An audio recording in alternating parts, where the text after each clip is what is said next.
Welcome to the Life After Sugar podcast, the podcast that's not just about sugar, but about your relationship with it and also with food and especially with yourself.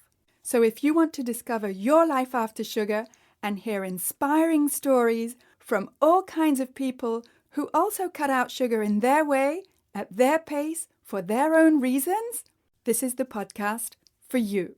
Because when you take away the sugar, you can finally discover the real sweetness in your life.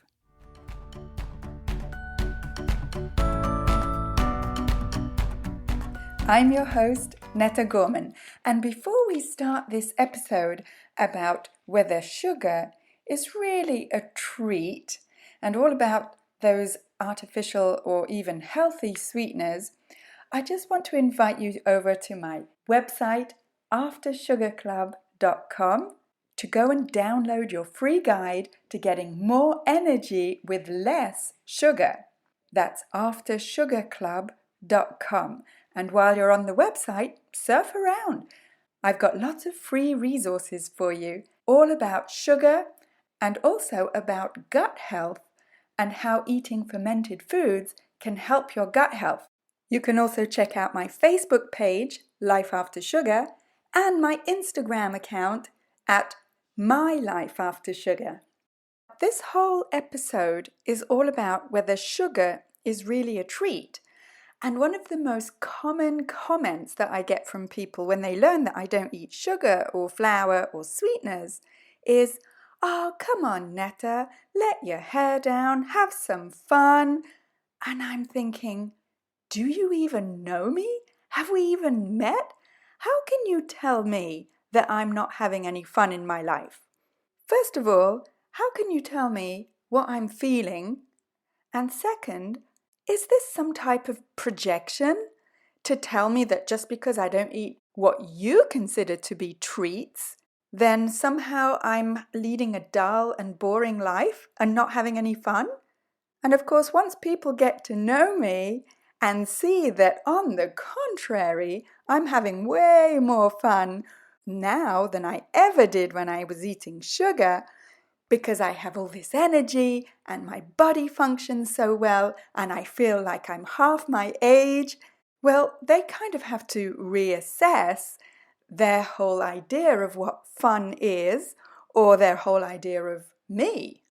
And between you and me, I quite enjoy watching them with this cognitive dissonance going on and this change of paradigm for them when they're presented with a person who they believe cannot have fun without sugar, and yet the reality is that I'm doing just fine, thank you very much. And not only that, but the whole concept of keeping treats for special occasions or from time to time, I don't agree with that. I used to, but not anymore. The way that I see treats now is that I think I deserve treats all the time, every day, every meal, even every fast.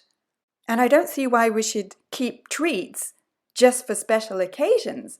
I mean, what kind of life is that? Waiting and waiting until the special day when you can finally let go and have a treat? I mean, why not treat yourself every day? Why not make treats just part of everyday life? Unless what you really mean when you say treat is sugar or sweet. So let's have a look at this more closely in this episode. Now, I make no claims about being an expert in the field of nutrition or in the sciences or in human biology or, well, I'm not really much of an expert in anything much except living my own life after sugar and, in all modesty, in teaching as well, because, I've been a teacher for almost 30 years, so I think I do have some expertise in explaining things clearly and simply, because I'm not a nutrition expert, so I had to start from zero, and I think that helps me to be able to explain it to other people. Today I want to quote people who are experts in the field of nutrition, and the first expert is the website unlockfood.ca, which is actually the website for the dietitians of Canada. I was looking for some resources while I was researching this episode about treats and sweeteners, and I came across the unlockfood.ca website and put in the keyword treats. And here's what came up. Actually, the first article that came up was about grandparents and healthy tips for feeding your grandchildren. Now, I don't know if you have kids or grandkids or if you're a parent or a grandparent, but it seems to me, from my experience, that grandparents and treating kids kind of go hand in hand. So I'm not surprised that this article came up first. Here's what they say. Spending time with your grandchildren can be lots of fun, but making them meals and snacks that are nutritious and tasty can sometimes be a challenge. Here's how a little planning can make feeding your grandchildren fun and easy. First, ask the parents about your grandchildren's eating habits. When do they normally eat meals and snacks? What food do they like or dislike or have allergies or intolerances to? What are the rules at home for meal times and snacks and treats? And are there any more suggestions to help meal times go well? So far, so good. The unlockfood.ca website continues with suggesting a meal plan to keep visits relaxed and enjoyable, making a grocery list based on your meal plan, and avoiding using treats as a way to show your love. So it says limit treats and offer them in small amounts. So this is where it gets interesting, because that's where it stops. It's not clear to me what the definition of treats is here, and also what small amounts actually means. And not only that, but why would we want to give treats in only small amounts unless what's actually implied by treats is sugar? Now, as a parent myself, just because I'm sugar-free, that doesn't mean that I expect everyone else to be, or my child to be sugar-free. And I certainly don't expect my parents, as grandparents, never to offer my child anything with sugar or flour in it. That's just not realistic. And it's just also part of our parenting style to let other carers decide what they give our child to eat. Luckily, she doesn't have any food allergies or intolerances, so we can be pretty zen about it. But when I first cut out sugar and flour and sweeteners in 2015, what I found was that the very definition of treats, at least in my mind, was automatically synonymous with sweet. In other words, whenever I thought of treats, every single time I would think of some kind of food that was sweet. So it would be, let's say, chocolate or cake or ice cream or cookies or even gum. And even perfectly healthy foods like fruit, it would always be something sweet tasting that I would either eat on its own or add to other foods to enhance them. It was like if I didn't get a hit of sweetness, then it wasn't really fun or enjoyable or a treat. And also, certain activities or certain times of the year or certain special occasions or even the evenings and weekends justified for me eating sweet things. Now, I'm not saying that was right or wrong or good or bad. It's just that when I stopped eating sweet foods, I was able to take a step back from my habits of a lifetime and realize, wait a minute, I think I'd always equated treat with sweet. And I never even questioned it. I never even wondered how I would treat myself if it wasn't with something sweet. It was just how things were. And because I'm a language teacher, well, I get interested in the words that we use and in the meanings of those words. And when I look up in the Cambridge Dictionary the definition of treat, what I find here is the verb to treat, which just means to behave towards someone or deal with something in a particular way. Like you can treat someone with kindness, or we can treat somebody badly, or you can also say my parents treated us all the same when we were kids. Or it can mean to buy or to pay for something for another person, I'll treat you to a cup of coffee. Or, of course, the verb treat can have a medical sense, like to use drugs or exercises or whatever to cure a person of a disease or heal an injury. And then when we use the word treat as a noun, the definition in the Cambridge Dictionary is that treat means a special and enjoyable occasion or experience, like my birthday treat or a special treat, or even when you pay for something for another person, like, no, it's my treat. I couldn't find in the dictionary any mention of anything sweet as a definition of treat. And yet, of course, all my life, as I imagine through yours as well, I equated treat with sweet. So if I had a birthday, it wouldn't be a real birthday without birthday cake. And summer wouldn't be summer without going out for ice cream or some kind of frozen sweet treat. And then, of course, you can't go out for dinner without dessert or even have dinner at home without dessert, right? That's what I always used to believe. I mean, it was just normal when I went out with a friend to go out for coffee and cake, or at the end of a teaching semester, I would reward myself with chocolate, or when it was Friday night, I would kind of also reward myself with chocolate, or when I'd had a car accident, I would calm myself with chocolate. You get the idea, right? Pretty much any reason was a good enough justification for treat equals sweet. And I never questioned that. I never thought about it. I never thought it was anything to be changed until I changed it. When I stopped eating sweet foods, just for 2 weeks, as a temporary experiment, it wasn't meant to be any longer than that, I realized without that automatic treat equals sweet in my life, I had a little bit of time and brain space, as it were, to start thinking about this automatic connection I'd been making all my life and whether it was actually possible to change it. And I fought hard against it. I remember saying to myself, no, I'll never give up my treats. Why should I? Why should I need to? I need my treats.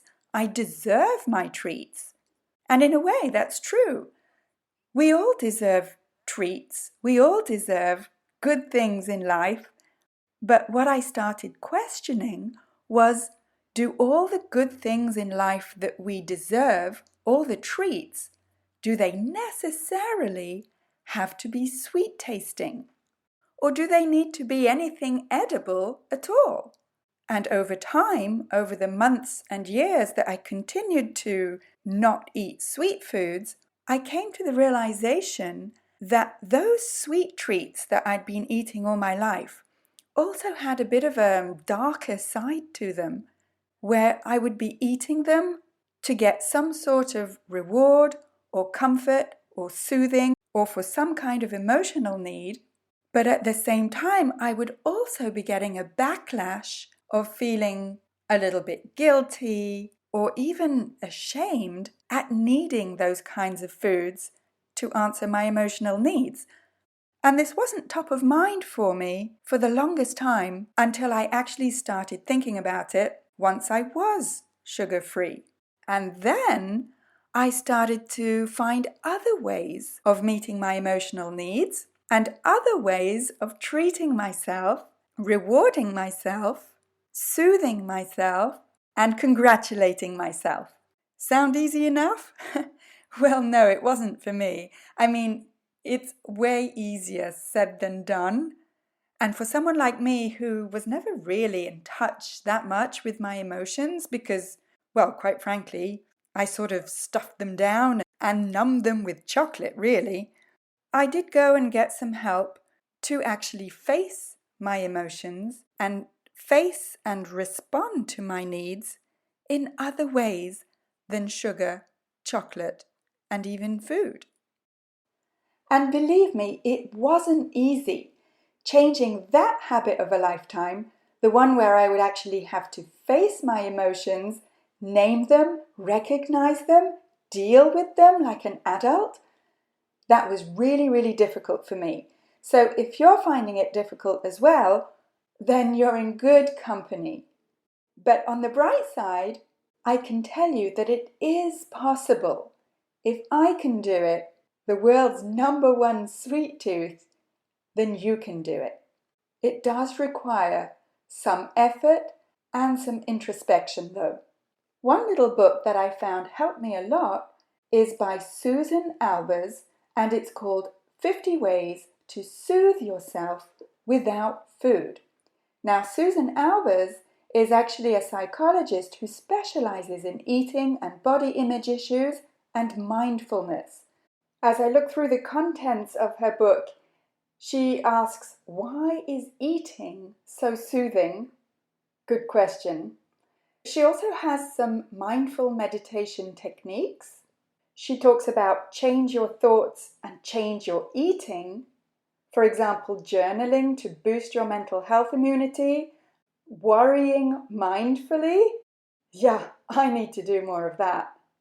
Finding your security blanket and soothing affirmations.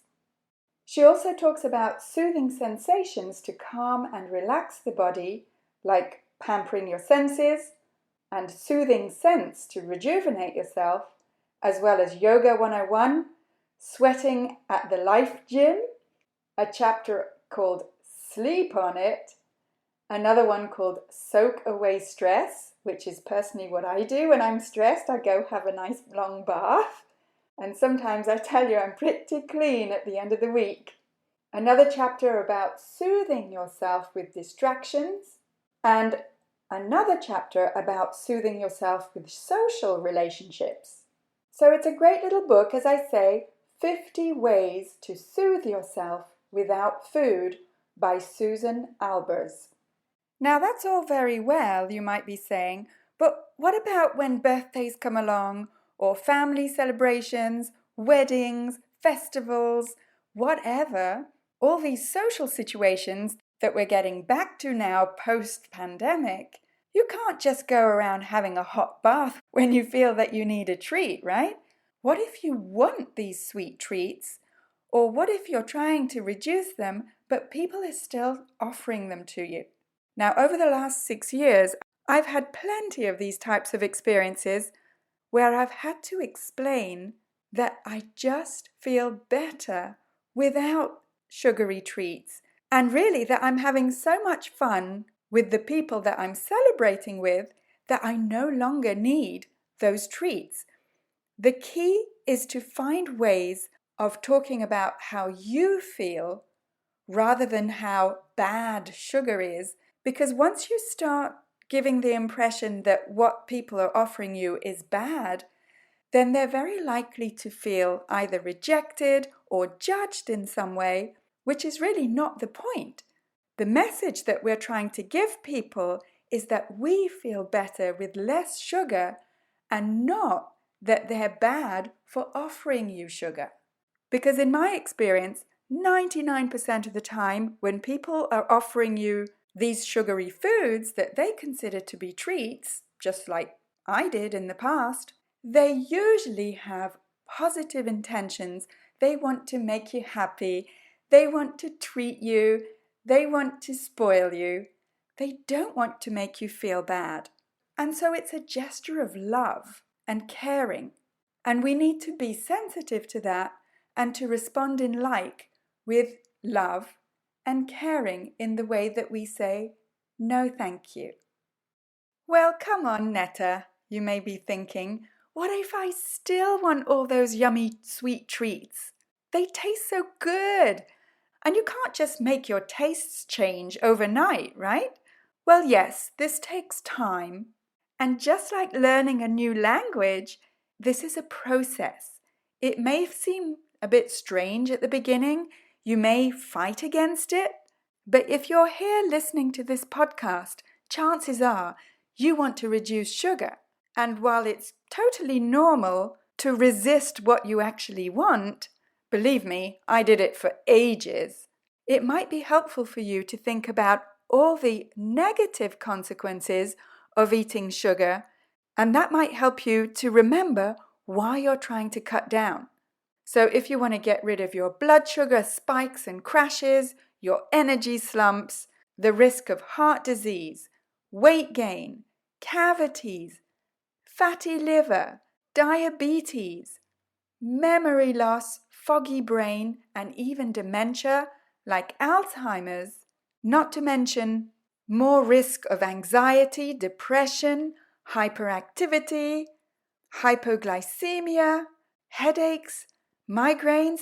I mean, the list goes on.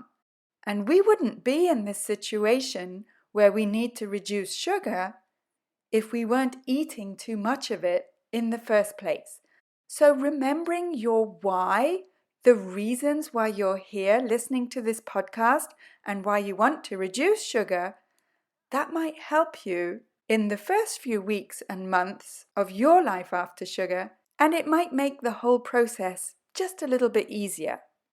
Now, some people have found a loophole in the form of artificial sweeteners or even, air quotes, safe or natural sweeteners. So I wanted to touch on that a little bit in this episode, because I'm not here to tell you that you can or can't eat sugar or sweeteners or anything else come to that.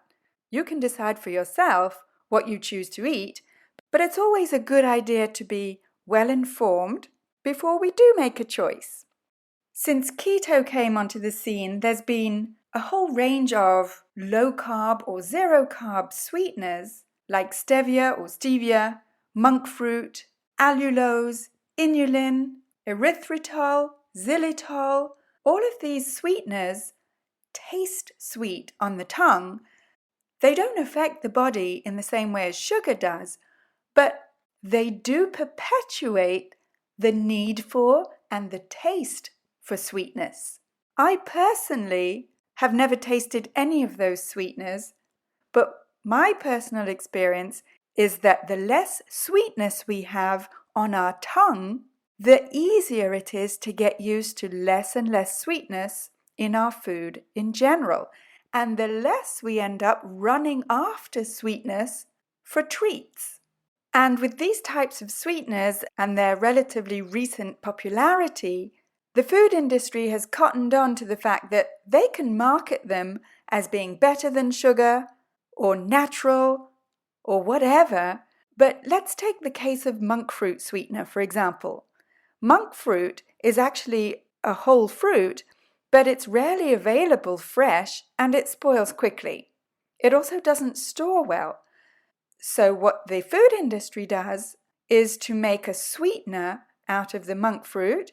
It extracts the fruit's sweetness, and the industry makes it into a white powder and sometimes blends it with dextrose or other ingredients to balance the sweetness. Now, monk fruit extract is said to be many, many times sweeter than sugar.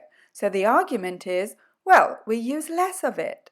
But it's still a processed product, and really, you're better off just eating a piece of fruit rather than some kind of industrially created white powder that's a concentrated form of the fruit. And I quote Gin Stephens, who's the author of the books Delay, Don't Deny and Fast, Feast, Repeat, about sweeteners. This is specifically for people who practice fasting, but it actually stands for pretty much anybody. She says on her blog, "The issue is that we're all different and our bodies may not all release insulin in response to the exact same things. Some items are never a good idea. Anything that tastes sweet is an immediate no-no. We know that we should avoid all artificial sweeteners and even natural sweeteners that proclaim that they are great for diabetics or low glycemic or won't raise blood sugar." And she says, remember, we are worried about raising insulin, not blood sugar. That confuses a lot of people. Sweet tastes raise insulin levels, not blood sugar.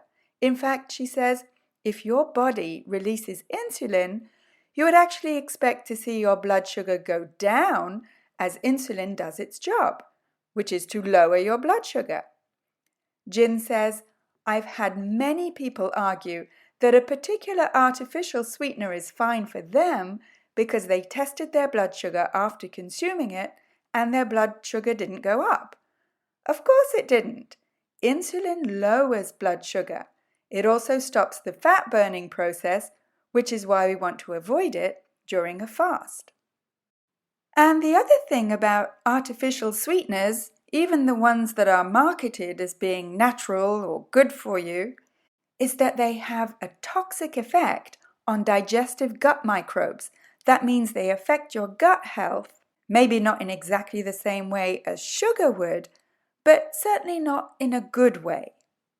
Studies have tested the toxicity of aspartame, sucralose, saccharin, and other types of artificial sweeteners, and they observed that when exposed to only 1 milligram per milliliter of the artificial sweeteners, the bacteria found in the digestive system became toxic.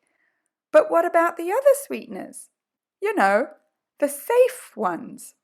The sugar alcohols that have become pretty popular these days with keto, like erythritol and xylitol, mannitol, and other sweeteners that end in -ol, are cropping up in lots of different keto processed products. As with most things gut health, there aren't actually that many studies done on the effect of sweeteners on gut health.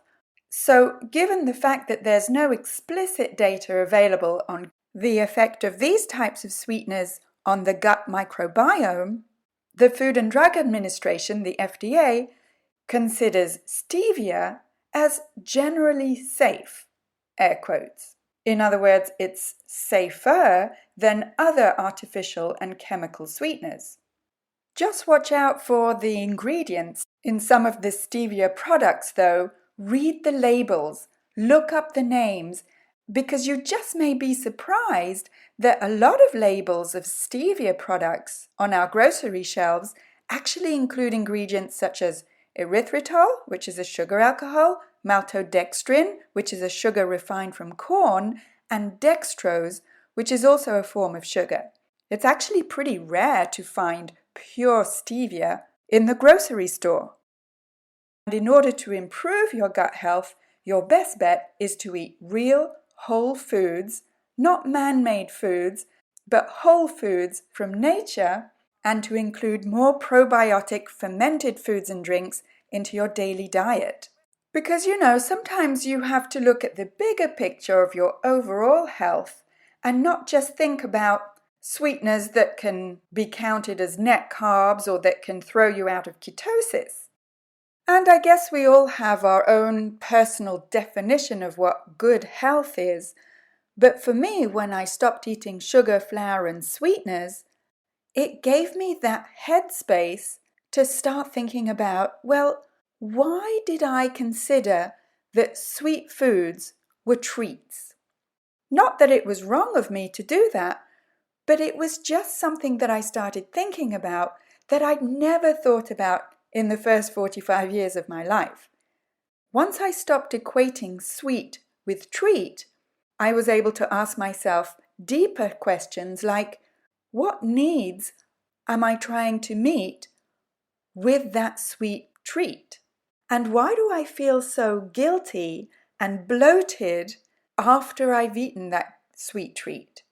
Is it worth it? For the longest time, I'd never asked myself those questions. It was like a universal truth. Sweet equals treat. And I just couldn't imagine finishing a meal without a dessert. Then when I stopped eating something sweet at the end of every meal, another question came up for me. Why was my meal not enough? Why do I feel like I want something else, like I deserve something else? And that something else was invariably sweet. And of course, I'd justify it to myself by saying that, well, it's 85% chocolate or 95% chocolate or a piece of fruit. And there's nothing wrong with that. It's just that over time, I realized that I didn't actually need anything after my meal. And it was actually more healthy for me to appreciate the meal I just had without using the meal as some kind of excuse to get to dessert, which is actually what I'd done all my life. Get the meal over so that I could get to the good bit, the dessert. But over time, I realized that all the comfort foods that I'd turned to and all the sweet foods that I used to eat at birthday parties, dinners with family and friends, special occasions, weddings, celebrations, I could actually have just as much fun at those times without any of those sweet foods. In fact, not eating those sweet foods helped me to really appreciate why we were celebrating and who I was celebrating with. And that was an amazing epiphany for me to realize that all the energy that I was saving looking for the next sweet fix, I was now spending on enjoying myself, enjoying the people I was celebrating with, and appreciating the present moment. And then as time went on, I began to appreciate the real treats of not eating sugar and sweeteners, like being able to walk into a store and leave without chocolate in my hand, or politely declining dessert and not feeling like I was rejecting anyone or denying myself anything, like running around with my daughter without losing my breath, like feeling that I didn't have to hide anymore to eat those hidden so-called treats in my car. I could eat in front of my family without having to sneak anything, and like no longer having to take a break in the middle of the day because I couldn't keep my eyes open because of an energy slump. So I found actually that my quality of life has improved dramatically because I don't have to stress now about how much I should have or how little I should have, or whether I've eaten too much and then I'll regret it, or I feel guilty, or my pants will feel tight. I don't have any of that kind of thing anymore. I don't feel embarrassed or ashamed or guilty anymore. And that in itself is a huge treat for me.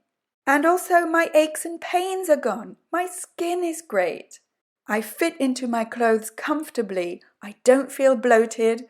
My digestion is regular. I mean, if that's not a treat, what is? And funnily enough, I actually enjoy my food more now that I can actually enjoy it for how it tastes, for how it looks, for how it makes me feel, and not for the role that it used to play as an emotional crutch for me. Now, I'm not saying this was easy. It's a process and it took time. And I'm still in the process now. But really, one of the greatest benefits of the freedom that I feel in my life after sugar has come from breaking that connection between treat and sweet. And now that you've listened to this episode, you can see that it can also be possible for you. So I hope this podcast has been helpful for you. And if you're wondering about cravings when you reduce your level of sweetness in your diet, then head on over to the podcast page on my website. That's aftersugarclub.com/podcast. And you'll be able to download my 5 tips to help you deal with cravings. Because I've been there. I had cravings too. As I said, it's a process. And I wish I had someone around to help me with the process when I first started reducing sugar in 2015. And that's why I created Life After Sugar. So here it is again, aftersugarclub.com/podcast. That's where you can find all the podcast episodes, as well as my 5 tips to help you deal with cravings that you can download now. Oh, and one last thing. If you're enjoying this podcast, leave me a review and let me know how it's helping you. Thank you. That's it for this week. Keep in touch and see you soon for another episode.